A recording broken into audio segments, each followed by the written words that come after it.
Guys, magandang gabi. Late upload pala guys. Kanina tong tanghali guys. Dahil pumunta kami ng Tugbok para bumili ng hito or catfish.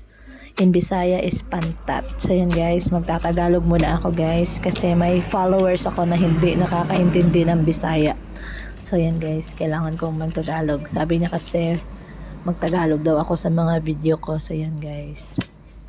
Dahil 15k followers na tayo. Sige guys, magtatagalog na ako guys. Ayun guys, mahirap siyang hulihin guys kasi napakadulas guys. Dapat may net ka talaga guys kasi tumatalon yung isda guys. Oh. Sarap-sarap. 130 per kilo lang yan guys. Tapos 2 kilo yung binili namin guys. Tapos nag-add 20 kami guys kasi pinalinisan namin siya. Tapos kasali na doon ang slice na din. So, ayan guys. 280 lahat yung nabayaran namin guys. Ayan. Thanks to my friend Lini. So, ayan guys. Pagdating sa bahay, niluto ko na yan guys.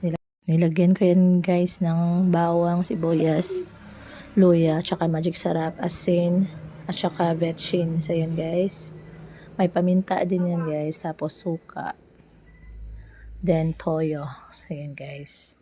Then, pag lumambot na yan guys, lagay mo na yung gata guys. So, bumili lang ako ng kokomamang gata guys sa tindahan sa may Domsat, Kalinan. So, yan.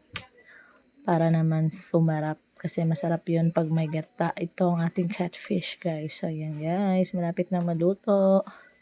Wait lang natin ng ilang minutes. So, yan guys. Thanks for watching.